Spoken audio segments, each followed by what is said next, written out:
No वगैरह जहाँ बन बन मिलते हैं। बस ये वाले हैंगर में सारा काम थम गया। लगता है कोई मेजर फॉल्ट है।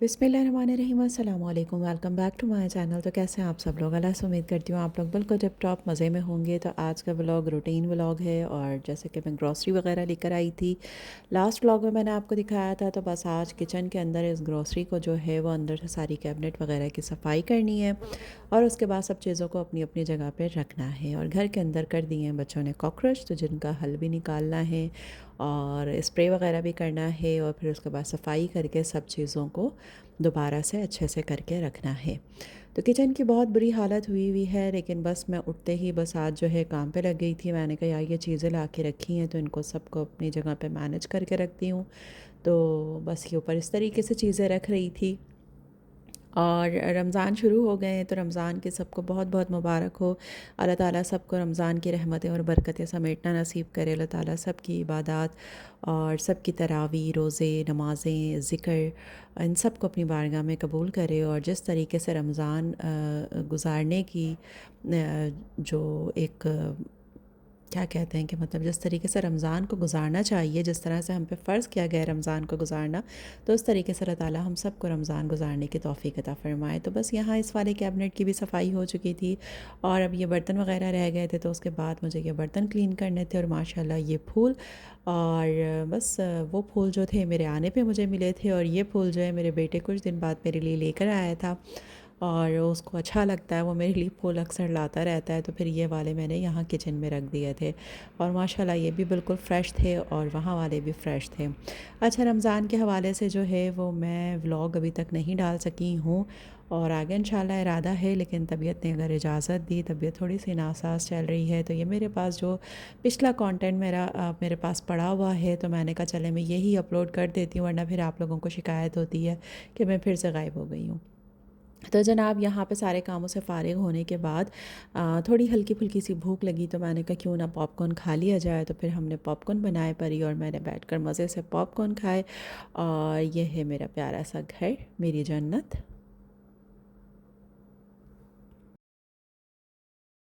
उसके बाद जनाब वो कहते हैं ना, जब आप टीवी पे कुछ देख रहे होते हैं, तो फिर आपको कुछ ना कुछ जो है किसी ना किसी चीज़ की क्रेविंग हो रही होती है, हल्की फुल्की भूख लग रही होती है। तो फिर उसके बाद मैंने कहा कुछ उल्टा सीधा खाने से बेहतर है, कोई चिप्स वगैरह खाने से बेहतर है थोड़ी सी बेरीज़ खा ली जाएँ। अच्छा, फिर यहाँ मैं किचन में आ गई थी, क्योंकि आज थी मेरी बेटी की बर्थडे, तो मैं उसके लिए कुछ रेसिपी बना रही थी। तो बहुत ही ज़बरदस्त घर में बर्गर बन रहे हैं, तो उसके लिए मैंने 1 से 1.5 कप दूध ले लिया है। तकरीबन 2 कप दूध था, उसके अंदर 2 से 3 टेबल स्पून सिरका ऐड कर दिया। आप इसके अंदर चाहें तो ना लीमू भी ऐड कर सकते हैं, थोड़ी देर छोड़ दें। और बटर मिल्क बनाने के लिए हम यूज़ करते हैं। उसके बाद इसके अंदर मैंने पेपरिका पाउडर ऐड किया, और उसके बाद इसके अंदर नमक ऐड किया, काली मिर्चें ऐड की हस्ब ज़ायक़ा।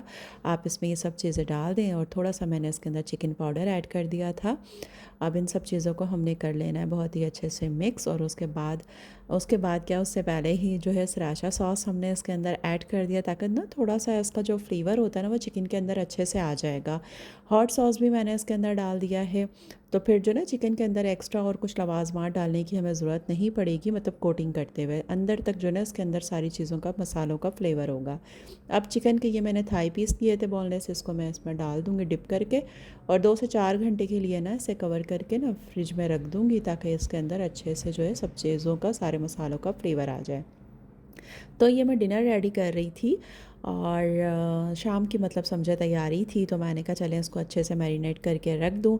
और थोड़ी सी उसकी बर्थडे है, तो उसको थोड़ा सा स्पेशल फ़ील करवा दूँ, क्योंकि पाकिस्तान के अंदर होते हैं तो उनकी बर्थडे थोड़ी सी डिफरेंट स्टाइल में होती है, बट यहाँ पर हैं। और आज उनको अपने बाबा की कमी भी बहुत महसूस हो रही थी, और बहुत ज़्यादा अपने बाबा को मिस भी कर रही थी। तो मैंने कहा चलो थोड़ा सा उसको यहाँ पे स्पेशल फ़ील करवाते हैं। मौसम बहुत ही ज़बरदस्त और अच्छा हो रहा था, और ऐसा लग रहा था कि बस अब बारिश होने वाली है। ठंडी ठंडी हवाएं चल रही थी, तो कुछ चीज़ें भी लेकर आनी थी। असल में जो बर्गर वगैरह बना रही थी उसके बन वगैरह भी नहीं थे, और केक भी लेकर आना था। तो बस हम लोग निकल गए थे। घर के करीब ही क्रोगर है। अच्छा, पैदल चले जाते हैं, बट ये मेरे बेटे साहब जो है ना, तो इन्होंने कहा नहीं पैदल नहीं जाएंगे, और चलें गाड़ी में चलते हैं। तो बस हम भी निकल गए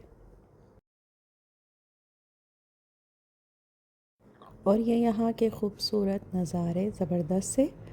तो ये बेचारी घास वगैरह जो थोड़ी बर्फ़बारी की वजह से जल चुकी थी, लेकिन अब माशाल्लाह से फिर से हरी होने लगी है।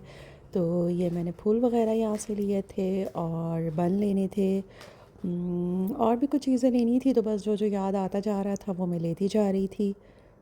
तो ये जो रेसिपी है ना, ये आपको इंशाल्लाह पसंद आएगी और आप लोग ये इफ्तार वगैरह में भी बना सकते हैं, तो बच्चे वगैरह बहुत खुश हो जाएंगे। तो यहाँ मेरा बेटा मुझे बताता जा रहा था, अच्छा यहाँ पे फिर केक लेना था मुझे, तो केक के लिए मुझे थोड़ा सा वो हो रहा था कि मतलब हलाल है या नहीं है। तो फिर यहाँ पे एक लेडी थी, वो भी पाकिस्तानी थी, तो मैंने उनसे पूछा, तो उन्होंने कहा कि ये क्रोशर है, यहाँ पे ज़्यादातर क्रोगर के अंदर वो चीज़ें मिलती हैं जो हलाल हों। और दूसरी बात ये कि उन्होंने ये भी कहा कि जो ग्लास वाली चीज़ें होती हैं या केक वगैरह होते हैं, तो बस आप वो ना लें, उसमें जेलेटिन वगैरह होता है। तो खैर वो सब लेके हम घर आ गए थे। उसके बाद यहाँ बन रहा था सूप। सर्दियाँ हैं और घर के अंदर सूप ना बने, ऐसे कैसे हो सकता है। तो आज मैं श्रिम्प और चिकन का सूप बना रही थी विद वेजिटेबल। बहुत ही मज़े का सूप बनने वाला था। थोड़ा सा ऑयल डाल के उसमें अदरक लहसुन डाल के, हरे प्याज का वाइट हिस्सा डाल के मैंने श्रिम्प और चिकन डाल के अच्छे से इसको थोड़ा सा सौटे कर लिया। फिर इसमें पानी ऐड किया, नमक ऐड किया, काली मिर्च ऐड की और चिकन पाउडर ऐड करके इसको अच्छे से हम पकने देंगे। तो बस थोड़ा सा इसमें बॉईल आना चाहिए। यहाँ पे मेरी बेटी साहिबा जो है ये जो है मिक्स बेरीज़ जो है वो शेक बना रही थी अपने लिए और अपने भाई के लिए। तो मैंने कहा चलो थोड़ा सा काम ये भी कर ले। तो यहाँ पे ये अपने ग्लास को गार्निश कर रही थी और मुझे हंसी आ रही थी। यहाँ पे मैंने सारी अपनी वेजिटेबल्स जो सूप में जाएंगी, गाजर, कैबेज और कैप्सिकम, ये सब मैंने कट करके रखा हुआ था सूप में ऐड करने के लिए। तो बच्चे ये जो थोड़े थोड़े छोटे छोटे से काम करते हैं तो इनको करने दिया करें, तो इससे थोड़ा सा ये मोटिवेट भी होते हैं और थोड़ी इनकी तारीफ़ भी कर दिया करें, तो फिर खुश भी हो जाते हैं और आगे फिर और अच्छे अच्छे काम करने लगते हैं। तो यहाँ पे ये अपने जो है शेक को एंजॉय कर रही थी और यहाँ पे सूप के अंदर अच्छे से बॉईल आ चुका था। तो फिर मैंने इसके अंदर कैबेज और कैरेट ऐड कर दी थी। उसके बाद एक सॉस ऐड कर बना लेंगे जो सूप के लिए होगा। और ये बड़ा ही मज़े का जो है सॉस होता है जो सूप को बहुत ही मज़े का कर देता है। तो उसमें मैंने टमाटो केचप ऐड कर दिया था और सराचा सॉस 2 टेबल स्पून ऐड कर दिया था। उसकी वीडियो कट हो गई, नहीं बनी। और उसके बाद जनाब इसके अंदर हम ऐड कर देंगे हॉट सॉस, तकरीबन 2 से 3 टेबल स्पून ये ऐड कर देंगे। ऑयस्टर सॉस ऐड कर दिया। तो जो भी सॉसेस आपके पास हैं ना, तो आप उसको सबको मिक्स करके ना एक सॉस रेडी कर लें, तो आप इंशाल्लाह सूप जो है बहुत ही मज़े का बनता है। यहाँ पे फिर मैंने डार्क सोया सॉस लिया था, ये मैंने इसमें ऐड कर दिया था। फिर इसके अंदर मैंने सोया सॉस भी ऐड किया था और इसके अंदर फिर मैंने विनेगर भी ऐड किया था। तो ये विनेगर जा रहा है। तो जितने आप सूप बना रहे हैं ना, उसकी क्वांटिटी के हिसाब से आपने सॉस को रेडी कर लेना है।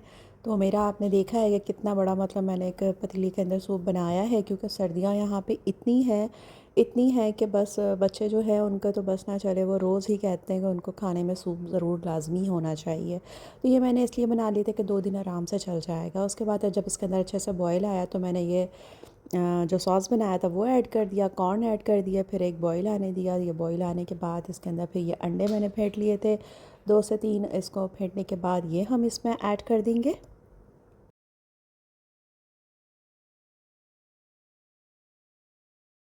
तो इस दफ़ा जो मैंने बनाया ना, अंडे मैंने मतलब पहले डाल दिए और कॉर्नफ्लोर बाद में डाला है। उसके बाद कॉर्नफ्लोर को आपने लेना है, घोलना है और वो डाल देना है। तो ये देखिए कितना मज़े का सूप लग रहा है, और सर्दियाँ हों और मज़े मज़े का ये सूप हो और आप पिएँ तो क्या ही बात है। लेकिन ख़ैर अभी तो रमज़ान चल रहे हैं, तो ये व्लॉग आप लोग मेरा रमज़ान में देख रहे हैं, तो ज़ाहिर सी बात है रमज़ान के अंदर तो तली हुई चीज़ें, पकोड़े और यही सारी चीज़ें आप लोगों की चल रही होंगी। खैर यहाँ पे जनाब ये सूप देख सकते हैं कितना मज़े का लग रहा है। उसके बाद आ जाते हैं बर्गर की तरफ। तो यहाँ पे मैंने मैदा ले लिया था। मैदे के अंदर मैंने कुछ भी ऐड नहीं किया, क्योंकि चिकन के अंदर अच्छी खासी चीज़ें ऐड कर चुकी थी। तो अच्छे से चिकन के जो ये थाई पीस थे, तो इसी में से निकालेंगे, अच्छे से मैदे में कोट करेंगे। अगेन फिर मैंने उसे लिक्विड में डाला और उसके बाद फिर दोबारा से इसको अच्छे से कोट कर लिया। देखें कितने अच्छे से क्रम्स बन गए थे ये। अब इसको हमने करना है फ्राई।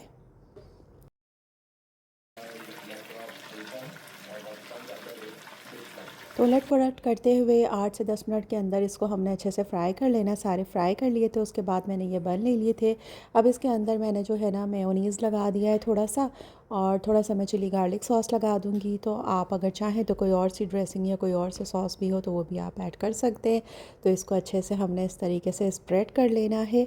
उसके बाद जो भी चीज़ आपके पास पड़ी है चाहे स्लाइस में हो, मेरे पास ये श्रेडेड थी तो मैंने ये चेडर चीज़ ले ली थी, और मैंने ये जो पार्मेज़न चीज़ थी ये मैंने ऐड कर ली थी। और मैं इसे मोज़रेला चीज़ समझ के ले आई थी, मैंने बस पढ़ा नहीं था, लेकिन इसका फ्लेवर भी बहुत ही अच्छा था तो मैंने ये ऐड कर दिया था। और थोड़ा सा ये रैंच सॉस मैंने इसके अंदर ऐड किया, थोड़ा सा मैंने चिली गार्लिक ऊपर डाला, और मैंने तकरीबन 2 से 4 मिनट के लिए इसको ओवन में रख दिया था। तो ये बहुत ही मज़े के बन गए थे, मतलब चीज़ अच्छे से मेल्ट हो गई थी और बहुत ही ज़बरदस्त लग रहे थे। यहाँ पे जनाब ये केक भी निकल चुका था, और ये देखें हमारे बर्गर भी चीज़ मेल्ट हो चुकी है, बन चुके थे, रेडी थे, और सूप भी हमारा रेडी था। और बेटा भी जो है मेरा छोटा वाला वो भी आ चुका था। तो बस हमने कहा चलें अब बहुत टाइम हो गया, बहुत शदीद भूख भी लगी थी, अब केक जो है वो कट कर लेते हैं और उसके बाद जो है खाना वाना खा लेते हैं। तो यहाँ बस दस्तरखान लग चुका था, गिफ्ट्स इनको पहले ही मिल चुके थे, इनको इनके भाइयों ने भी दे दिए थे, और मेरा गिफ्ट अभी बाकी था जो सरप्राइज़ था। अच्छा, मैं पाकिस्तान से लेकर आई थी बट इसे नहीं पता था कि ये मैंने इसके लिए लिया है या मैंने इसके लिए क्या लिया है। मैं इससे कहती मैं तुम्हें इस दफ़ा गिफ्ट नहीं दूँगी। तो यहाँ मैंने इसे फ्लावर दिए और उसके बाद मैंने इसे दिया इसका गिफ्ट। जानू गिफ्ट है।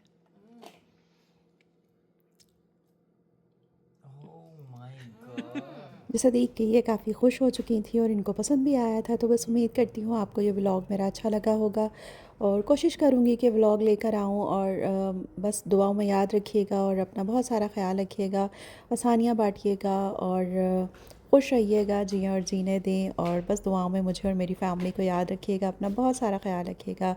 इजाज़त दें, अल्लाह हाफ़िज़।